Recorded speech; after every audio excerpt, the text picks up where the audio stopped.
Alright, one-dimensional motion. Whatever object it is stays on a flat plane like this. Does not go up and down. It's either this way or this way on a flat plane.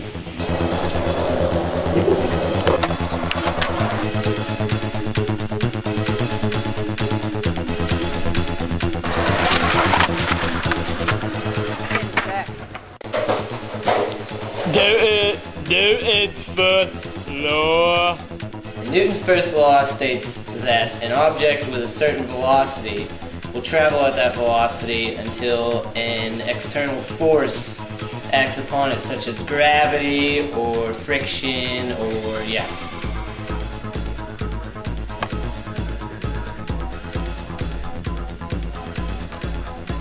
Newton's second law states that an object with a steady force applied to it will go further distance than that of an object with more mass than it with the same amount of force applied to it. Now I'm going to apply a force of all of my strength without the hammer. Can I hear now? Yeah. You see that you almost made it today. Not quite. Because that board just wasn't cool enough to make it that far. Okay, Dan, can I have it back, please? Yes, you may. Now, when I apply this hammer to the board with the same force, Having it right there, it should only go not as far. because of the mass. Because of the added mass. And the friction between these two slows it down at a faster rate, making it not go as far. As you can see, that only made it to about a quarter the length of 2 Dane. Because both the hammer and the board combined were seriously not cool at all for Dane. Precisely. Newton's third law states that For every object, there is an equal and opposing force that applies to that object. In our case, we're walking here on this ground, and gravity is acting upon us, making us not float into the air. And also the ground is acting as an opposing force to gravity, which is making us not sink down into the ground. So therefore we do not sink down in the ground or float up in the air.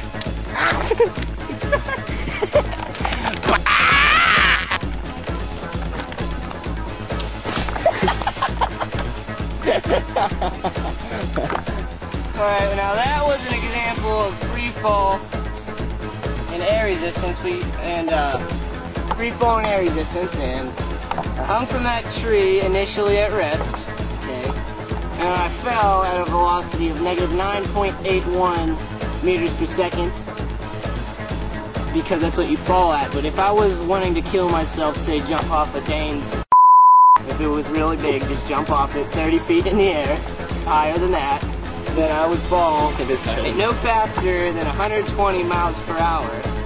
And I would keep falling until something or someone caused me to stop and just hit the ground, like so I just did. And I need a bath really bad.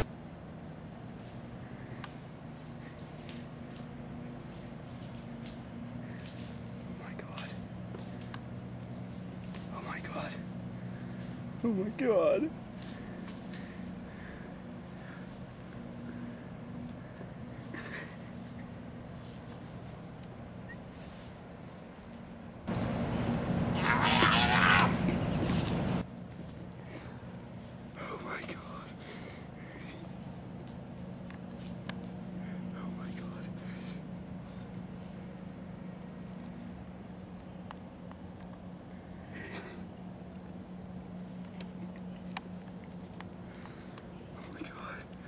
Oh my god.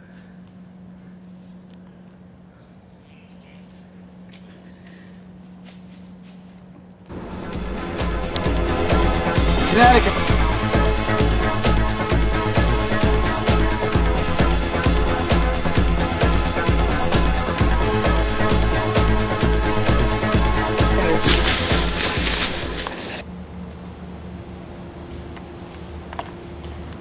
my god, is that a Yeti?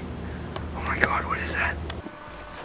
As you can see, with air resistance, objects of different mass will fall at different rates. As you can see, this piece of paper, which is very light, will fall at a very slow pace. This magazine will fall at a faster pace. The way air resistance works is air travels over an object. So, if you have this piece of paper on the magazine, you will see that the paper will conform to the velocity of the magazine because air resistance goes to the side, up, and then over. Can't go through it. Yes, so the paper is not affected by the air resistance at all.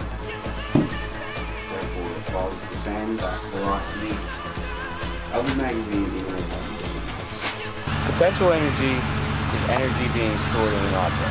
As you can see, I am in a vehicle with my seatbelt on, and it is in drive, but I am not moving. This is because the brake is on. The brake is holding the truck back from moving.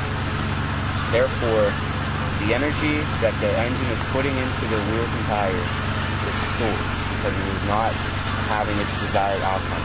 If I let off of the brake, we are off. We're going to use this extension cord to show an example of conservation of momentum. In conservation of momentum, it's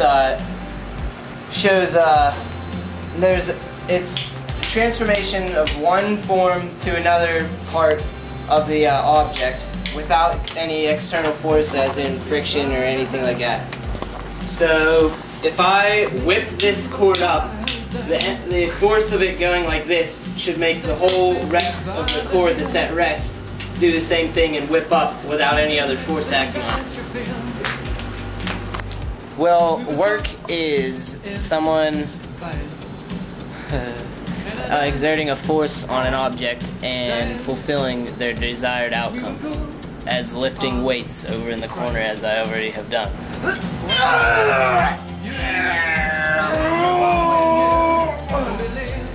The work kinetic energy theorem states that the work done on an object equals the change in the energy of an object. And the change in the kinetic energy of an object equals the amount of work done on an object.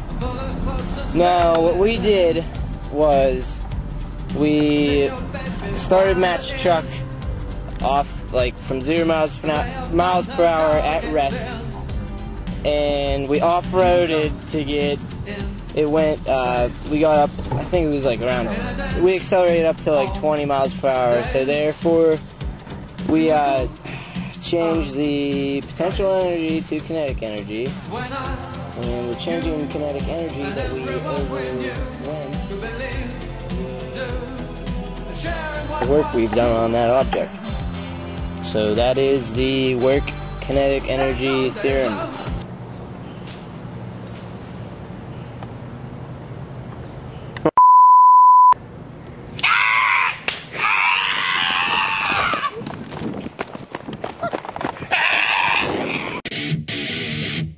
We have Extreme Sniper Matt Bean here to show us the impulse momentum theorem.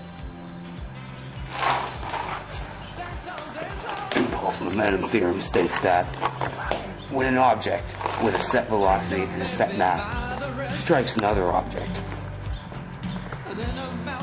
the pressure felt by that object can be reduced depending on the texture of that object. Right here, we're going to shoot from 3 miles away a paintball at a piece of wood. With proper eye protection, that paintball should break.